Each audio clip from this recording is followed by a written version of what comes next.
Communication in the Real World, Chapter 4.2, Types of Nonverbal Communication, narrated by Scott Smith. Learning Objectives. Number 1, define Kinesics. Number 2, define Haptics. Number 3, define Vocalics. Number 4, define proxemics. Number 5, define chronemics. Number 6, provide examples of types of nonverbal communication that fall under these categories. Number 7, discuss the ways in which personal presentation and environment provide nonverbal cues. Just as verbal language is broken up into various categories, there are also different types of nonverbal communication. As we learn about each type of nonverbal signal, keep in mind that nonverbals often work in concert with each other, combining to repeat, modify, or contradict the verbal message being sent. Kinesics. The word kinesics comes from the root word kinesis, which means movement, and refers to the study of hand, arm, body, and face movements. Specifically, this section will outline the use of gestures, head movements, and posture, eye contact, and facial expressions as nonverbal communication. Gestures. There are three main types of gestures: adapters, emblems, and illustrators. Anderson, 1999. Adapters are touching behaviors and movements that indicate internal states typically related to arousal or anxiety. Adapters can be targeted toward the self, objects, or others. In regular social situations, adapters result from uneasiness, anxiety, or a general sense that we are not in control of our surroundings. Many of us subconsciously click pens, shake our legs, or engage in other adapters during classes, meetings, or while waiting as a way to do something with our excess energy. Public speaking students who watch video recordings of their speeches notice nonverbal adapters that they didn't know they used. In public speaking situations, people most commonly use self or object focus adapters. Common self-touching behaviors like scratching, twirling hair, or fidgeting with fingers or hands are considered self-adapters. Some self-adapters manifest internally as coughs or throat-clearing sounds. My personal weakness is object adapters. Specifically, I subconsciously gravitate toward metallic objects like paper clips or staples holding my notes together and catch myself bending them or fidgeting with them while I'm speaking. Other people play with dry erase markers, their note cards, the change in their pockets, or their lectern while speaking. Use of object adapters can also signal boredom as people play with a straw in their drink or peel the label off a bottle of beer. Smartphones have become common object adapters as people can fiddle with their phones to help ease anxiety. Finally, as noted, other adapters are more common in social situations than in public speaking situations, given the speaker's distance from audience members. Other adapters involve adjusting or grooming others, similar to how primates like chimpanzees pick things off each other.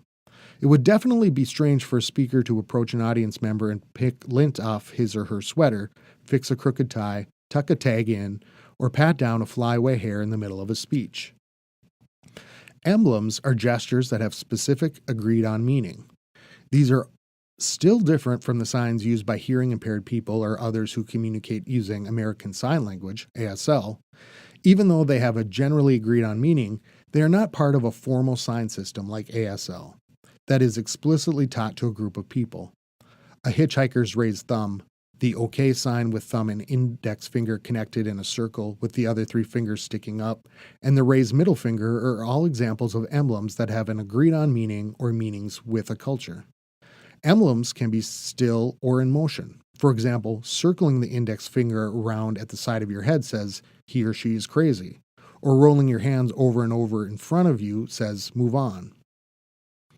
Just as we can trace the history of a word or its etymology, we can also trace some nonverbal signals, especially emblems, to their origin. Holding up the index and middle fingers in a V shape with the palm facing in is an insult gesture in Britain that basically means "up yours." This gesture dates back centuries to the period in which the primary weapon of war was the bow and arrow.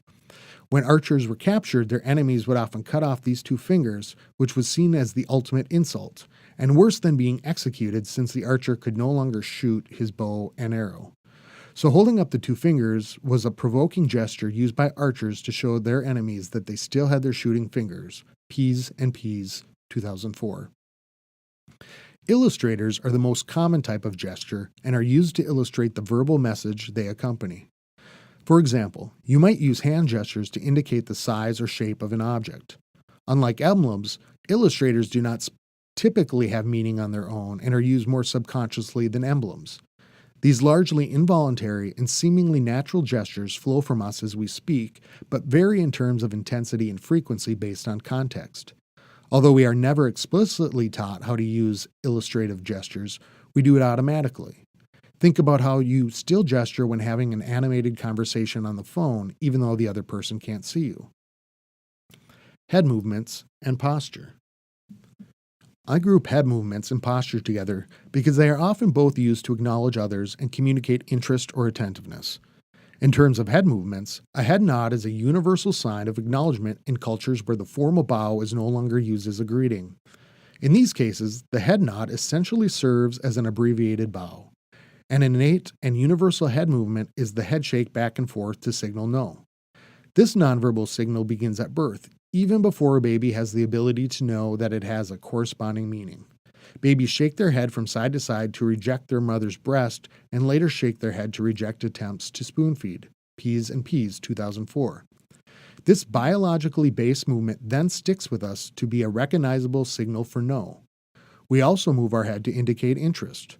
For example, a head up typically indicates an engaged or neutral attitude. A head tilt indicates interest and is an innate submission gesture that exposes the neck and subconsciously makes people feel more trusting of us, and a head down signals a negative or aggressive attitude. P's and P's, 2004. There are 4 general human postures: standing, sitting, squatting, and lying down. Hargi, 2011. Within each of these postures there are many variations, and when combined with particular gestures or other nonverbal cues, they can express many different meanings. Most of our communication occurs while we are standing or sitting. One interesting standing posture involves putting our hand on our hips and is a nonverbal cue that we use subconsciously to make us look bigger and show assertiveness. When the elbows are pointed out, this prevents others from getting past us as easily, and it is a sign of attempted dominance or a gesture that says we're ready for action. In terms of sitting, leaning back shows informality and indifference. Straddling a chair is a sign of dominance, but also some insecurity because the person is protecting the vulnerable front part of his or her body. And leaning forward shows interest and attentiveness. P's and P's, 2004. Eye contact. We also communicate through eye behaviors, primarily eye contact. While eye behaviors are often studied under the category of Kinesics, they have their own branch of nonverbal studies called oculesics, which comes from the Latin word oculus, meaning eye. The face and eyes are the main point of focus during communication, and along with our ears, our eyes take in most of the communicative information around us. The saying, "the eyes are the window to the soul," is actually accurate in terms of where people typically think others are located, which is right behind the eyes. Anderson, 1999. Certain eye behaviors have become tied to personality traits or emotional states, as illustrated in phrases like hungry eyes, evil eyes, and bedroom eyes. To better understand oculesics, we will discuss the characteristics and functions of eye contact and pupil dilation. Eye contact serves several communicative functions, ranging from regulating interaction to monitoring interaction to conveying information to establishing interpersonal connections.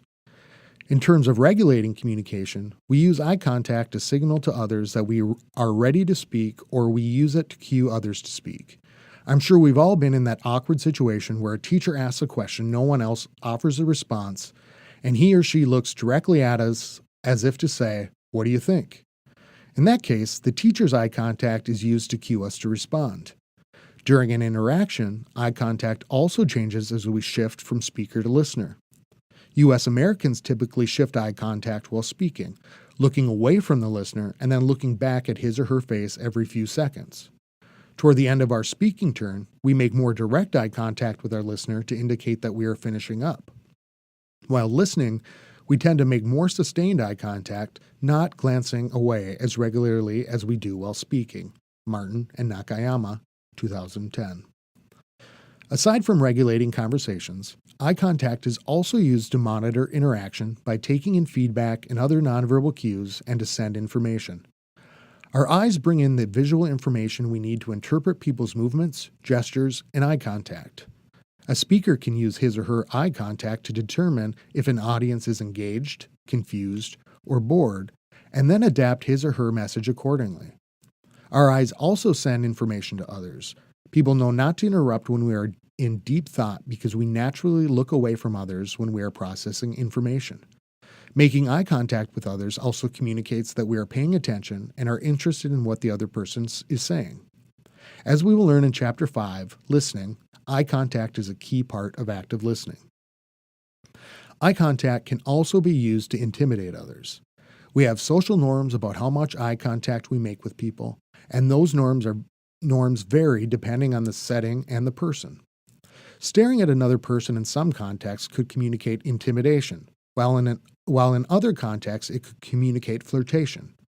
As we learned, eye contact is a key immediacy behavior, and it signals to others that we are available for communication. Once communication begins, if it does, eye contact helps establish rapport or connection. We can also use our eye contact to signal that we do not want to make a connection with others. For example, in a public setting like an airport or a gym where people often make small talk, we can avoid making eye contact with others to indicate that we do not want to engage in small talk with strangers. Another person could use eye contact to try to coax you into speaking, though. For example, when one person continues to stare at another person who is not reciprocating eye contact, the person avoiding eye contact might eventually give in, become curious, or become irritated and say, "Can I help you with something?"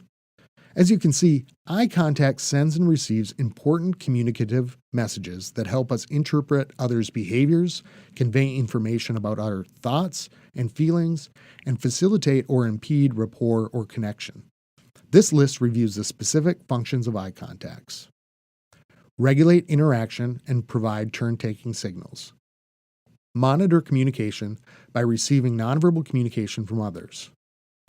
Signal cognitive activity. We look away when processing information. Express engagement. We show people we are listening with our eyes.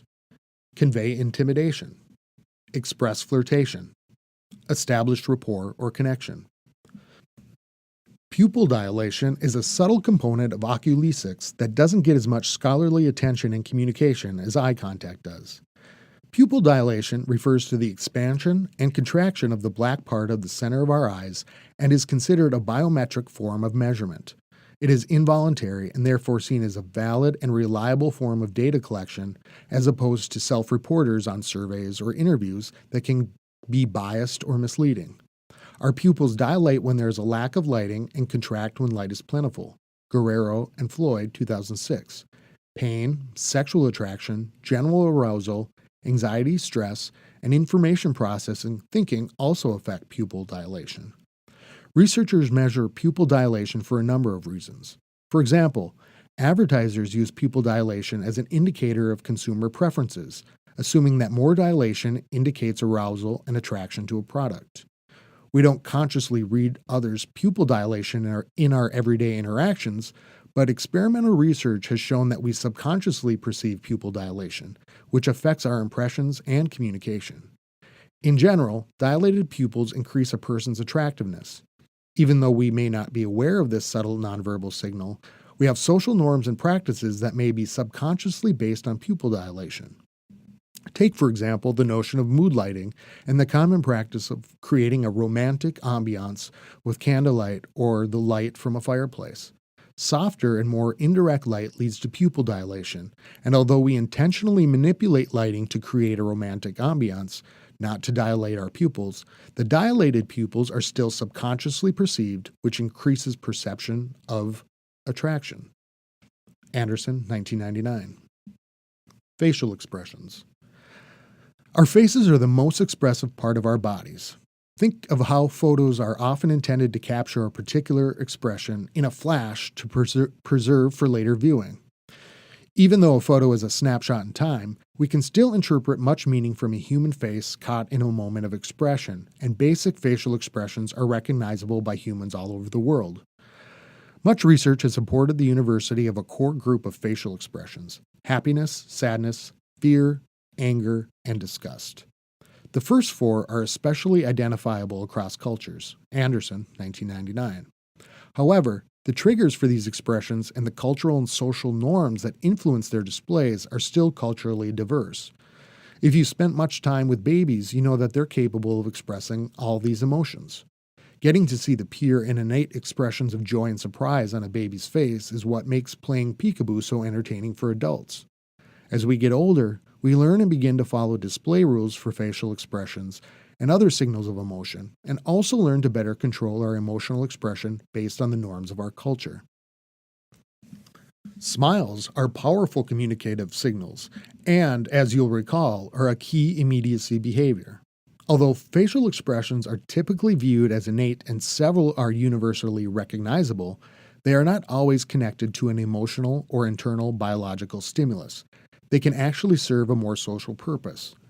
For example, most of the smiles we produce are primarily made for others and are not just an involuntary reflection of an internal emotional state. Anderson, 1999. These social smiles, however, are slightly but perceptibly different from more genuine smiles. People generally perceive smiles as more genuine when the other person smiles with their eyes. This particular type of smile is difficult, if not impossible, to fake because the muscles around the eye that are activated when we spontaneously or genuinely smile are not under our voluntary control. It is the involuntary and spontaneous contraction of these muscles that moves the skin around our cheeks, eyes, and nose to create a smile that's distinct from a fake or polite smile. Evans, 2001. People are able to distinguish the difference between these smiles, which is why photographers often engage in cheesy joking with adults or use props with children to induce a genuine smile before they snap a picture.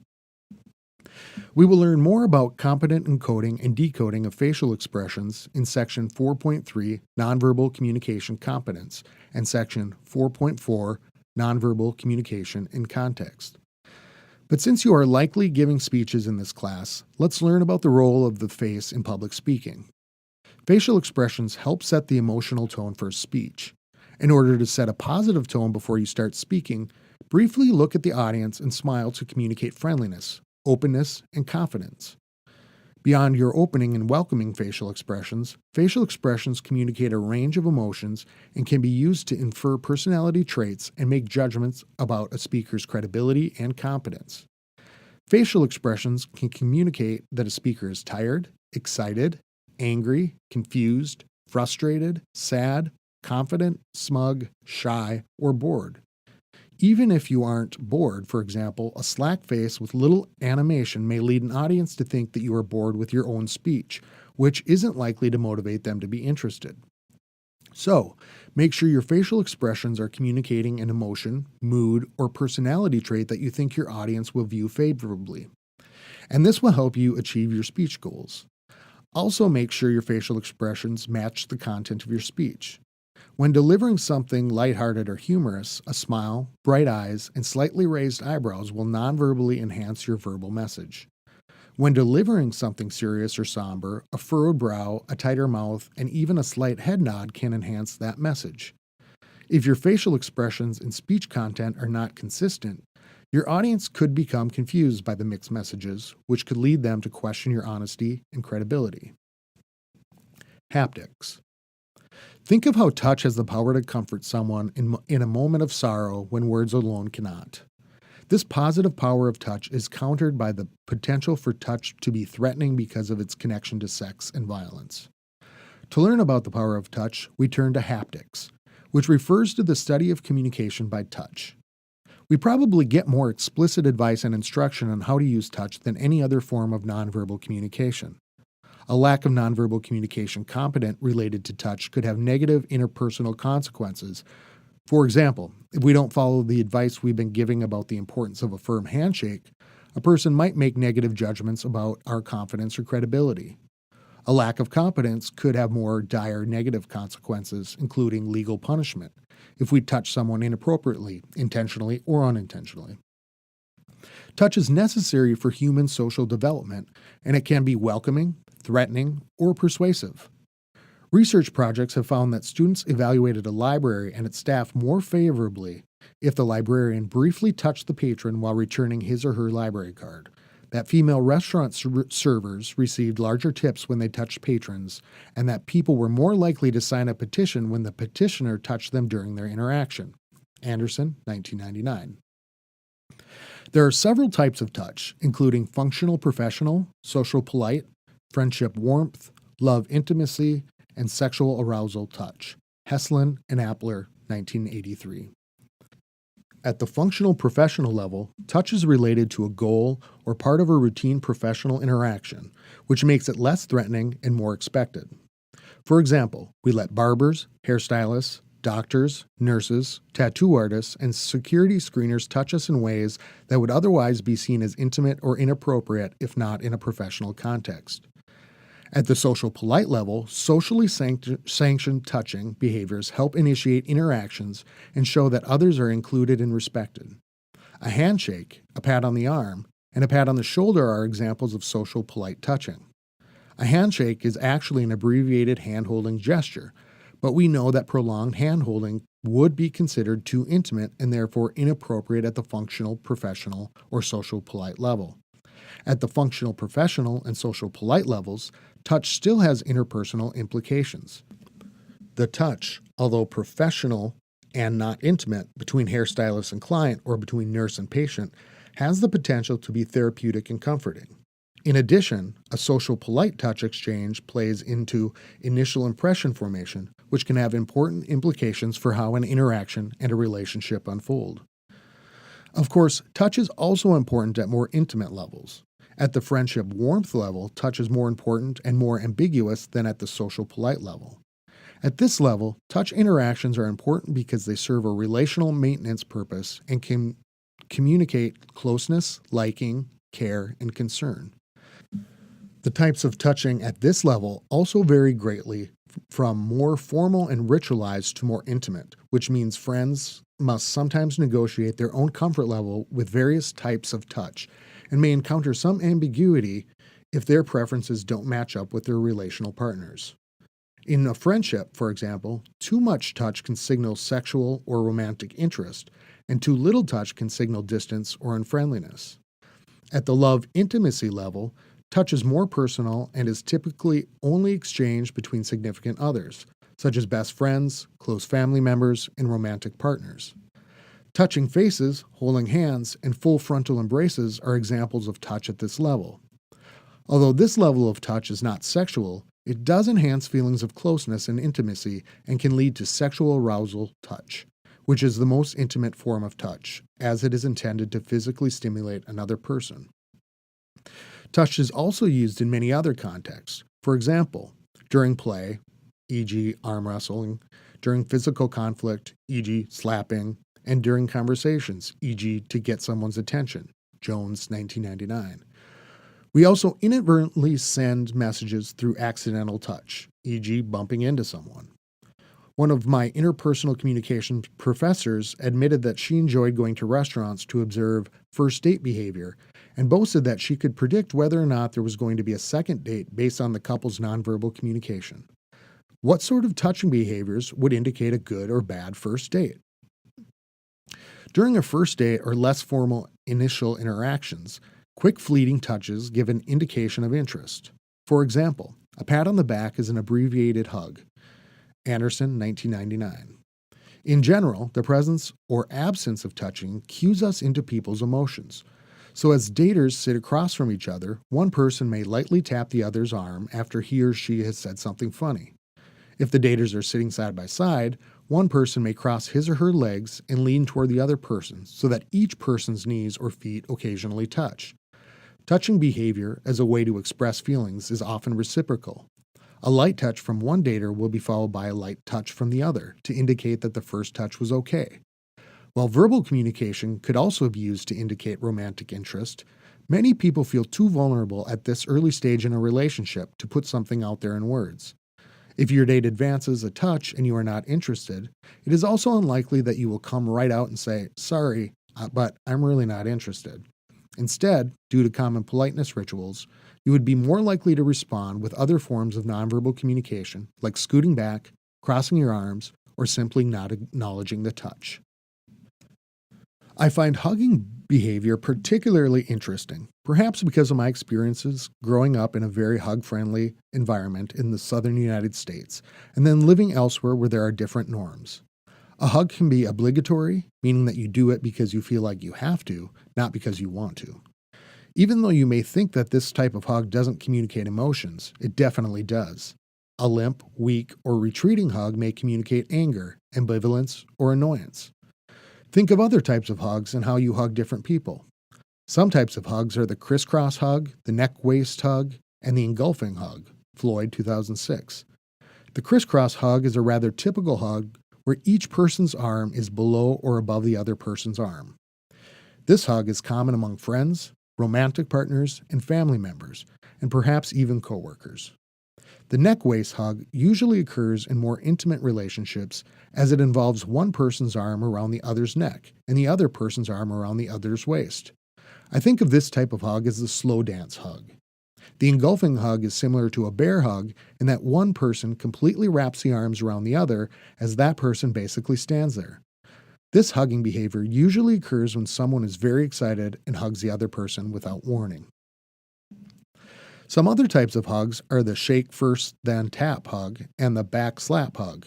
I observed that these hugs are most often between men. The shake first then tap hug involves a modified handshake where the hands are joined more with the thumb and fingers than the palm, and the elbows are bent so that the shake occurs between the two huggers' chests.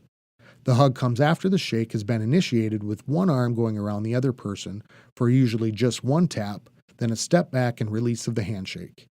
In this hugging behavior, the handshake that is maintained between the chests minimizes physical closeness and the intimacy that may be interpreted from the crisscross or engulfing hug where the majority of the huggers' torsos are touching.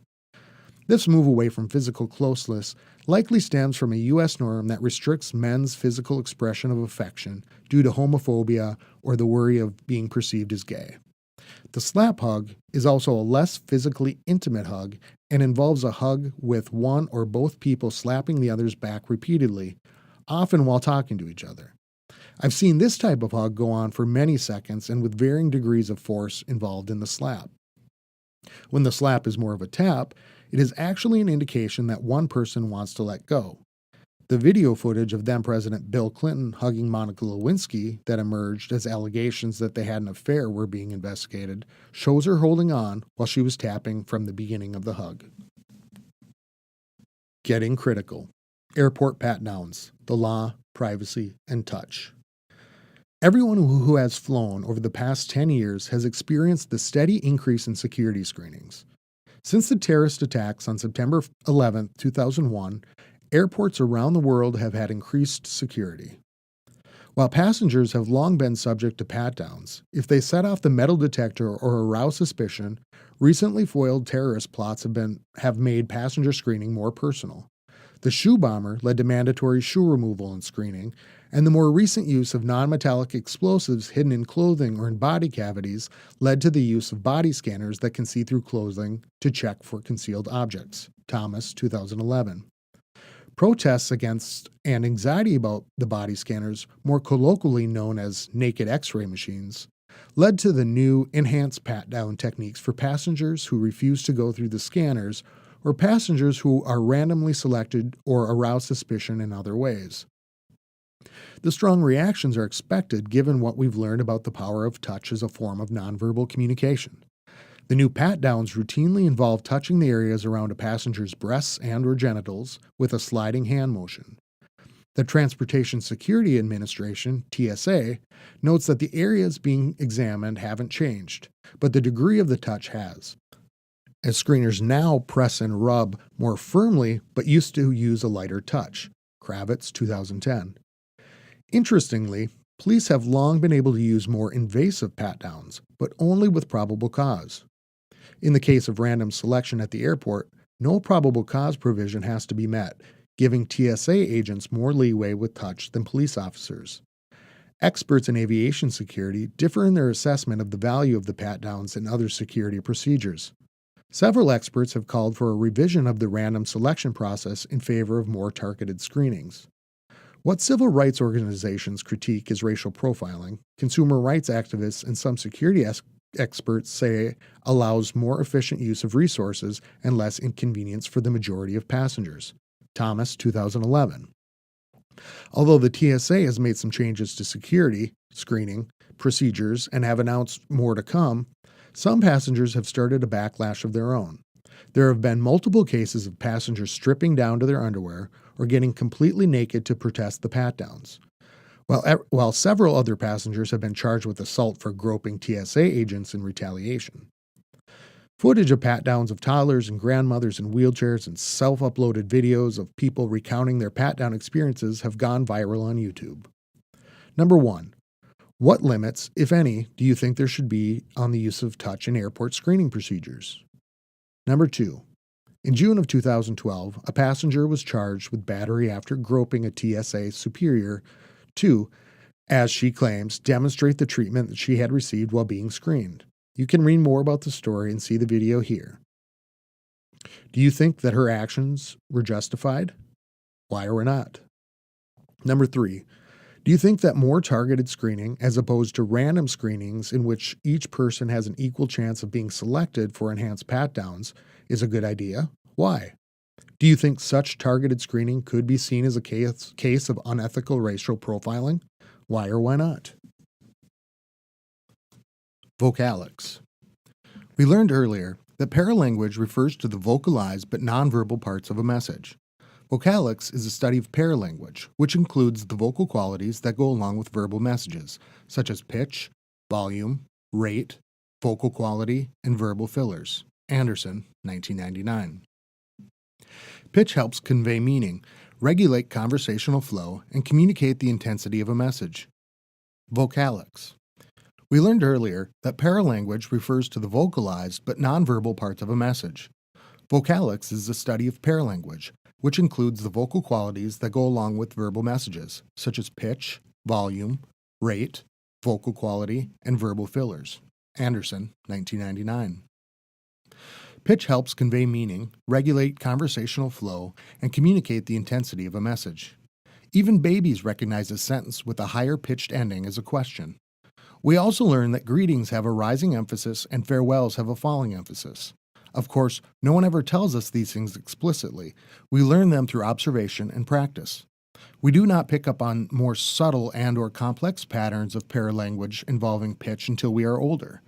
Children, for example, have a difficult time perceiving sarcasm, which is usually conveyed through paralinguistic characteristics like pitch and tone rather than the actual words being spoken. Adults with lower than average intelligence and children have difficulty reading sarcasm in another person's voice and instead may interpret literally what they say. Anderson, 1999. Paralanguage provides important context for the verbal content of speech.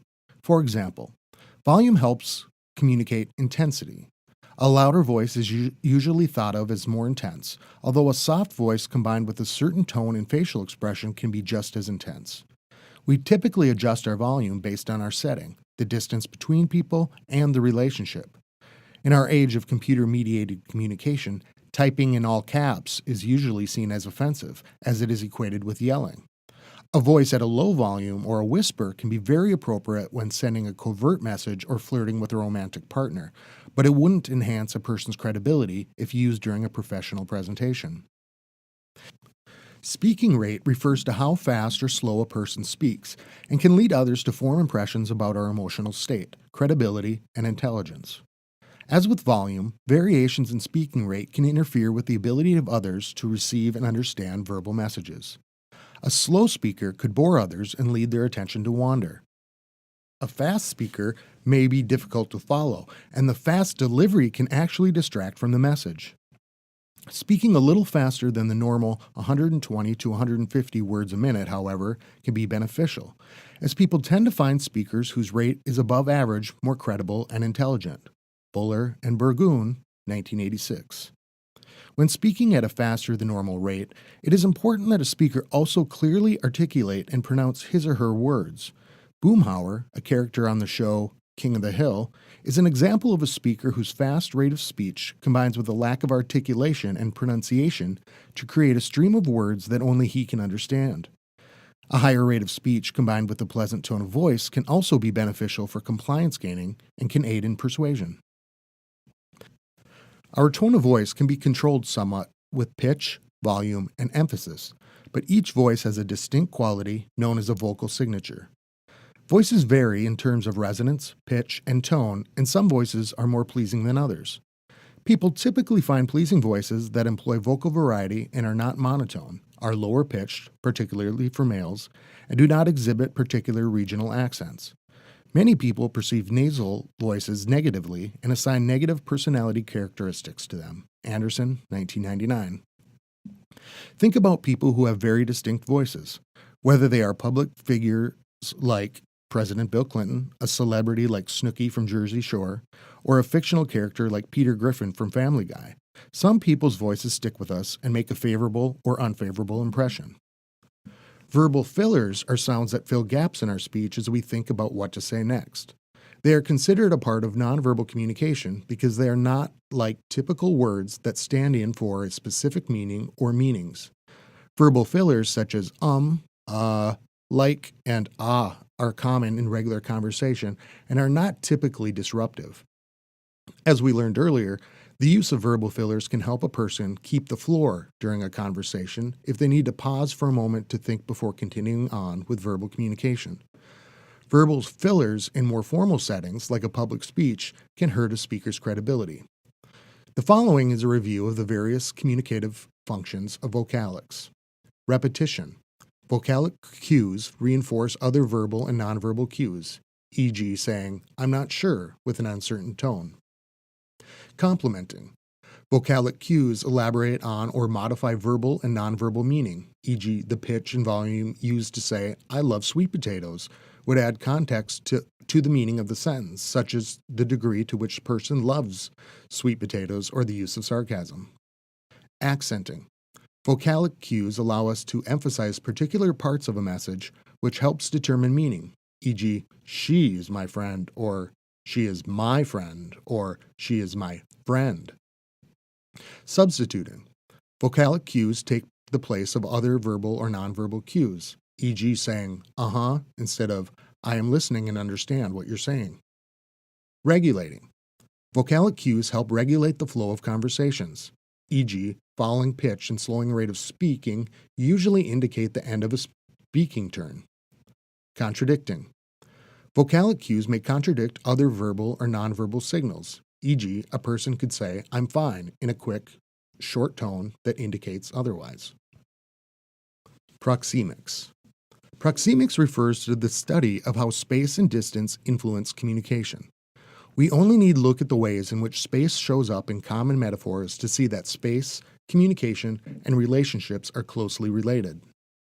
For example, when we are content with and attracted to someone, we say we are close to him or her.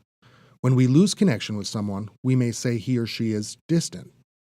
In general, space influences how people communicate and behave. Smaller spaces with a higher density of people often lead to breaches of our personal space bubbles. If this is a setting in which this type of density is expected beforehand, like at a crowded concert or on a train during rush hour, then we make various communicative adjustments to manage the space issue. Unexpected breaches of personal space can lead to negative reactions, especially if we feel someone has violated our space voluntarily, meaning that a crowding situation didn't force them into our space.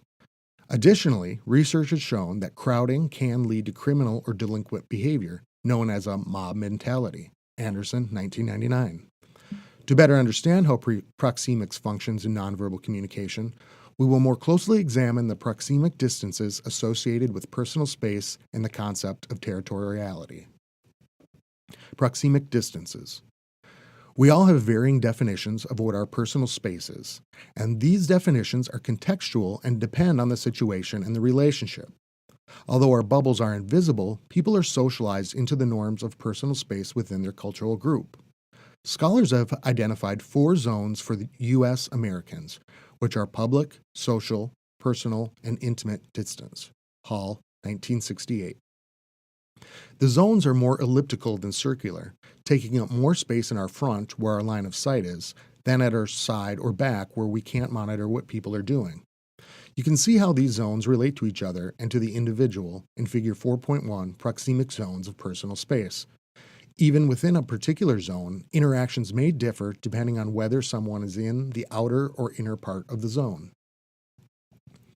Public space, 12 feet or more. Public and social zones refer to the space 4 or more feet away from our body, and the communication that typically occurs in these zones is formal and not intimate.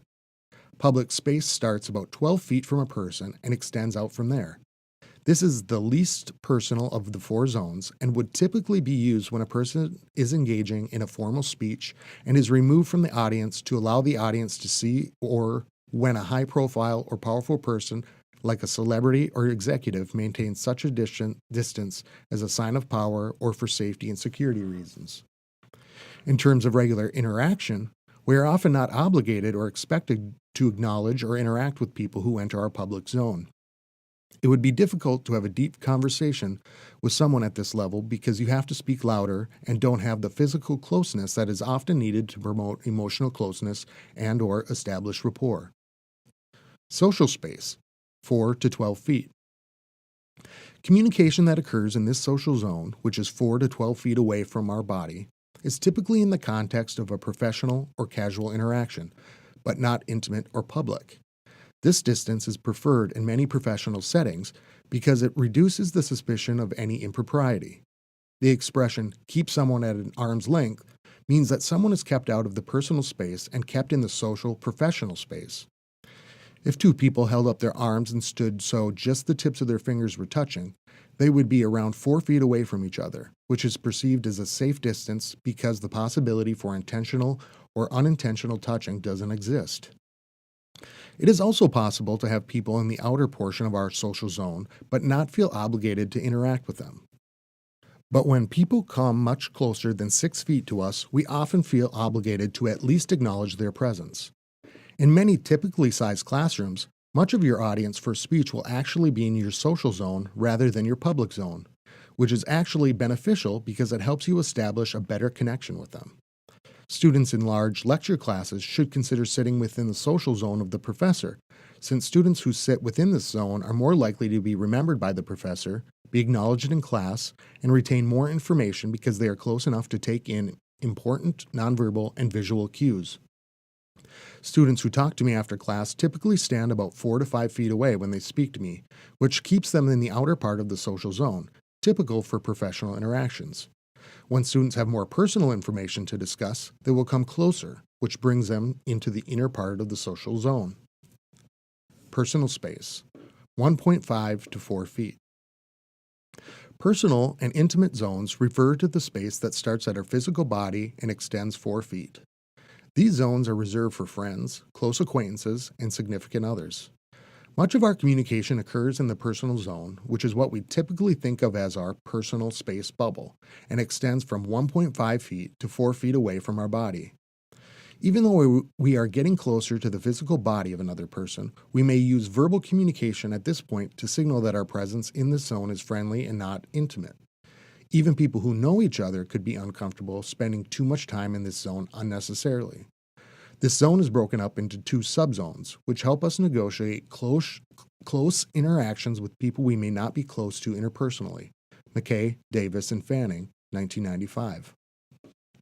The outer personal zone extends from 2.5 feet to 4 feet and is useful for conversations that need to be private, but that occur between people who are not interpersonally close. This zone allows for relatively intimate communication, but doesn't convey the intimacy that a closer distance would, which can be beneficial in professional settings. The interpersonal zone extends from 1.5 feet to 2.5 feet, and is a space reserved for communication with people we are interpersonally close to or trying to get to know. In this subzone, we can easily touch the other person as we talk to them, briefly placing a hand on his or her arm or engaging in other light social touching that facilitates conversation, self-disclosure, and feelings of closeness. Intimate space. As we breach the invisible line that is 1.5 feet from our body, we enter the intimate zone, which is reserved for only the closest friends, family, and romantic, intimate partners. It is impossible to completely ignore people when they are in this space, even if we are trying to pretend that we're ignoring them. A breach of this space can be comforting in some contexts and annoying or frightening in others. We need regular human contact that isn't just verbal, but also physical. We have already discussed the importance of touch in nonverbal communication, and in order for that much-needed touch to occur, people have to enter our intimate space. Being close to someone and feeling their physical presence can be very comforting when words fail.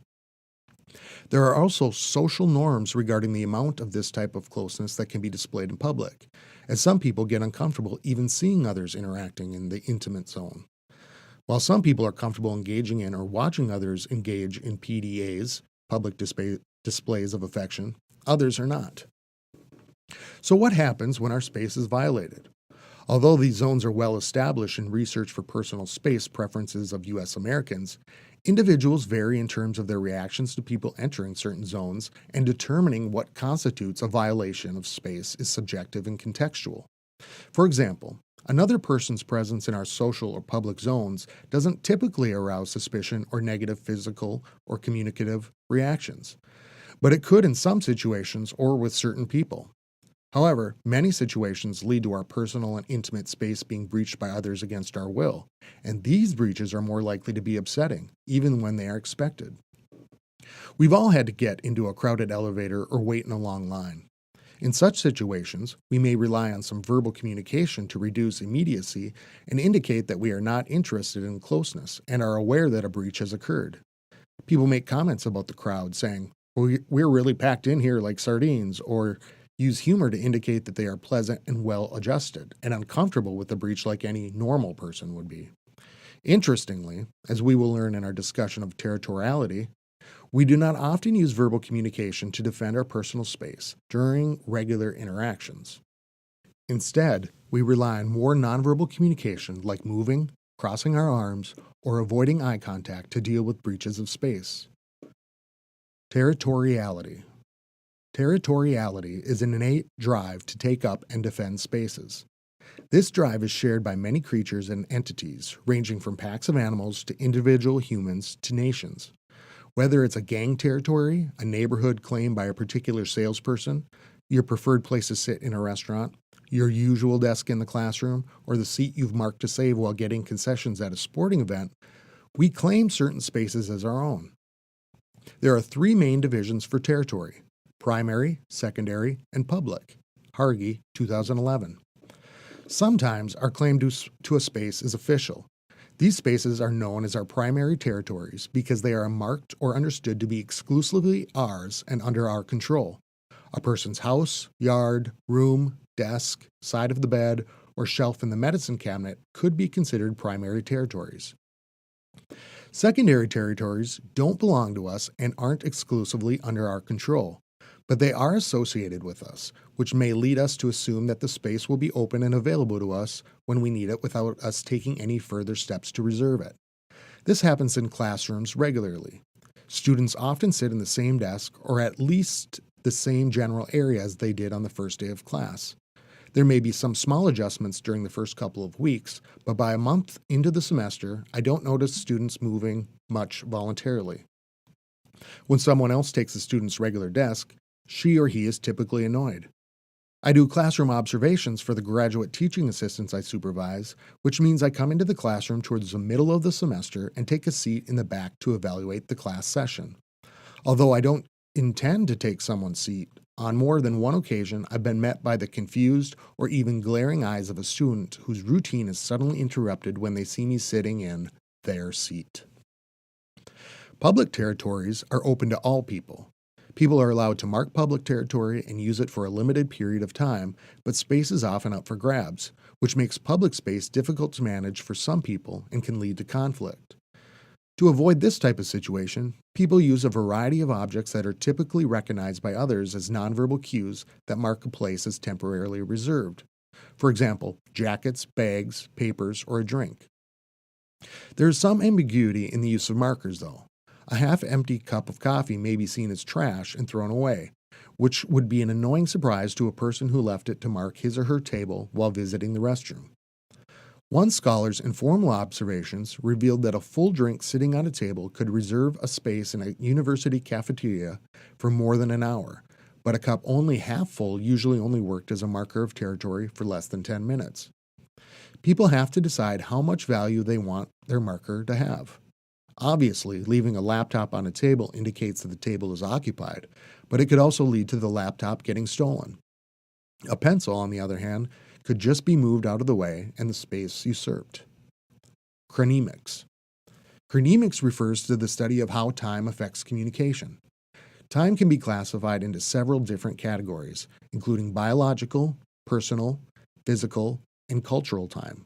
Anderson, 1999. Biological time refers to the rhythms of living things. Humans follow a circadian rhythm, meaning that we are on a daily cycle that influences when we eat, sleep, and wake.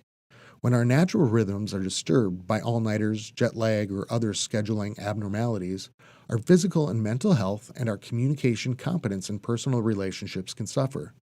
Keep biological time in mind as you communicate with others. Remember that early morning conversation and speeches may require more preparation to get yourself awake enough to communicate well, and a more patient or energetic delivery to accommodate others who may still be getting warmed up for their day. Personal time refers to the ways in which individuals experience time. The way we experience time varies based on our mood, our interest level, and other factors. Think about how quickly time passes when you are interested in and therefore engaged in something. I have taught 50-minute classes that seem to drag on forever, and 3-hour classes that zip by. Individuals also vary based on whether or not they are future or past-oriented. People with past-time orientations may want to reminisce about the past, reunite with old friends, and put considerable time into preserving memories and keepsakes in scrapbooks and photo albums.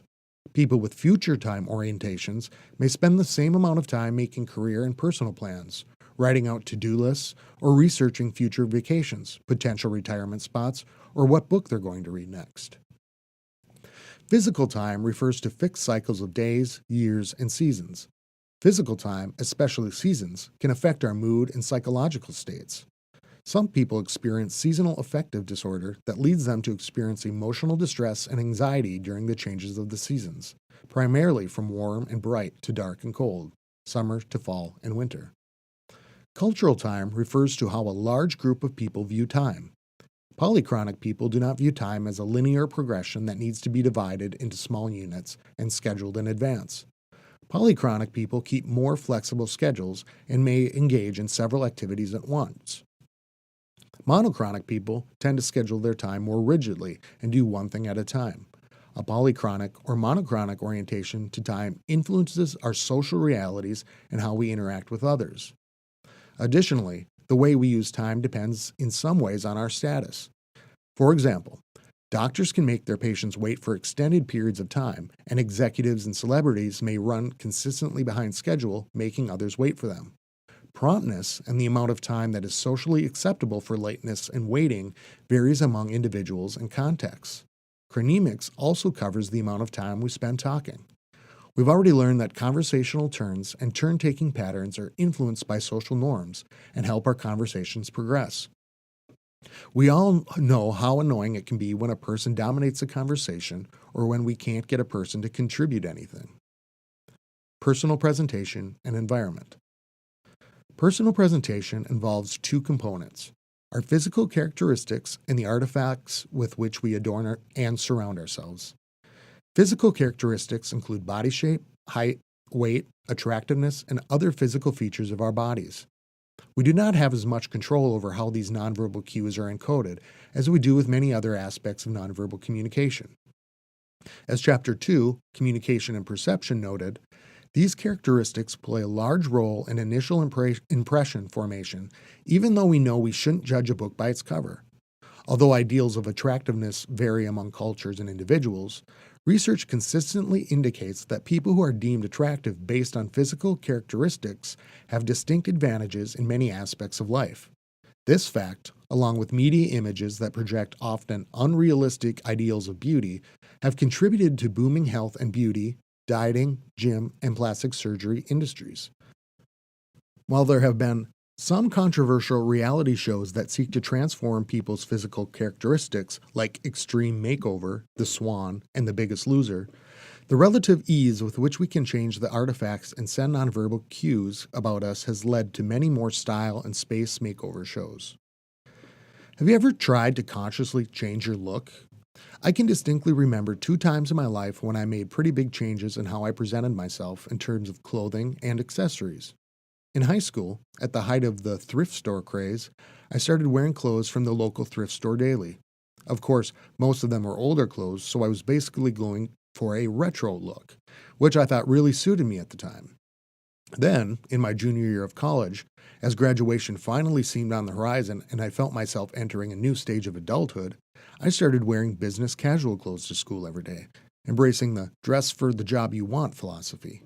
In both cases, these changes definitely impacted how others perceive me. Television programs like What Not to Wear seek to show the power of wardrobe and personal style changes and how people communicate with others. Aside from clothes, jewelry, visible body art, hairstyles, and other political, social, and cultural symbols send messages to others about who we are. In the United States, body piercings and tattoos have been shifting from subcultural to mainstream over the past few decades. The physical location, size, and number of tattoos and piercings play a large role in whether or not they are deemed appropriate for professional contexts, and many people with tattoos and/or piercings make conscious choices about when and where they display their body art. Hair also sends messages, whether it is on our heads or our bodies. Men with short hair are generally judged to be more conservative than men with long hair, but men with shaved heads may be seen as aggressive. Whether a person has a part in their hair, a mohawk, faux hawk, ponytail, curls, or bright pink hair also sends nonverbal signals to others. Jewelry can also send messages with varying degrees of direct meaning. A ring on the ring finger of a person's left hand typically indicates that they are married or in an otherwise committed relationship. A thumb ring or a right hand ring on the ring finger doesn't send such a direct message. People also adorn their clothes, body, or belongings with religious or cultural symbols, like a cross to indicate a person's Christian faith or a rainbow flag to indicate that a person is gay, lesbian, bisexual, transgender, queer, or an ally to one or more of those groups. People now wear various types of rubber bracelets, which have become a popular form of social cause marketing, to indicate that they identify with the Live Strong movement or support breast cancer awareness and research. Last, the environment in which we interact affects our verbal and nonverbal communication. This is included because we can often manipulate the nonverbal environment similar to how we would manipulate our gestures or tone of voice to suit our communicative needs. The books that we display on our coffee table, the magazines a doctor keeps in his or her waiting room, the placement of fresh flowers in a foyer, or a piece of mint chocolate on a hotel bed pillows all send particular messages and can easily be changed. The placement of objects and furniture in a physical space can help create a formal, distant, friendly, or intimate climate. In terms of formality, we can use nonverbal communication to convey dominance and status, which helps define and negotiate power and roles within relationships. Fancy cars and expensive watches can serve as symbols that distinguish a CEO from an entry-level employee. A room with soft lighting, a small fountain that creates ambient sounds of water flowing, and a comfy chair can help facilitate interactions between a therapist and a patient. In summary, whether we know it or not, our physical characteristics and the artifacts that surround us communicate much. Getting plugged in. Avatars. Avatars are computer-generated images that represent users in online environments or are created to interact with users in online and offline situations. Avatars can be created in the likeness of humans, animals, aliens, or other non-human creatures. Almander, 2010. Avatars vary in terms of functionality and technical sophistication and can include stationary pictures like buddy icons, cartoonish but human-like animations like a Me character on the Wii, or very human-like animations designed to teach or assist people in virtual environments. More recently, 3D holographic avatars have been put to work helping travelers at airports in Paris and New York. Strunsky, 2012, Teka, 2012. Research has shown, though, that human-like avatars influence people even when they are not sophisticated in terms of functionality and adaptability. Baylor, 2011. Avatars are especially motivating and influential when they are similar to the observer or user, but more closely represent the person's ideal self. Appearance has been noted as one of the most important attributes of an avatar designed to influence or motivate. Attractiveness, coolness in terms of clothing and hairstyle, and age were shown to be factors that increase or decrease the influence an avatar has over users. Baylor, 2011. People also create their own avatars as self-representations in a variety of online environments, ranging from online role-playing games like World of Warcraft and Second Life to some online learning management systems used by colleges and universities. Research shows that the line between reality and virtual reality can become blurry when it comes to avatar design and identification. This can become even more pronounced when we consider that some users, especially of online role-playing games, spend about 20 hours a week as their avatar. Avatars do more than represent people in online worlds. They also affect their behaviors offline. For example, one study found that people who watched an avatar that looked like them exercising and losing weight in an online environment exercised more and ate healthier in the real world. Fox and Bailenson, 2009. Seeing an older version of them online led participants to form a more concrete social and psychological connection with their future selves, which led them to invest more money in a retirement account. People's actions online also mirror their expectations for certain physical characteristics, even when the user doesn't exhibit those characteristics and didn't get to choose them for his or her avatar. For example, experimental research showed that people using more attractive avatars were more extroverted and friendly than those with less attractive avatars, which is also a nonverbal communication pattern that exists among real people. In summary, people have the ability to self-select physical characteristics and personal presentation for their avatars in a way that they can't in their real life. People come to see their avatars as part of themselves, which opens the possibility for avatars to affect users' online and offline communication. Kim, Lee, and Kang, 2012. Number 1. Describe an avatar that you have created for yourself. What led you to construct the avatar the way you did, and how do you think your choices reflect your typical nonverbal self-presentation? If you haven't ever constructed an avatar, what would you make your avatar look like and why? Number 2. In 2009, a man in Japan became the first human to marry an avatar that we know of. Although he claims that his avatar is better than any human girlfriend, he has been criticized as being out of touch with reality. You can read more about this human-avatar union through the following link. Do you think the boundaries between human reality and avatar fantasy will continue to fade as we become a more technologically fused world? How do you feel about interacting more with avatars in customer service situations like airport avatar mentioned above? What do you think about having avatars as mentors, role models, or teachers? Takeaways. Kinesics refers to body movements and posture and includes the following components.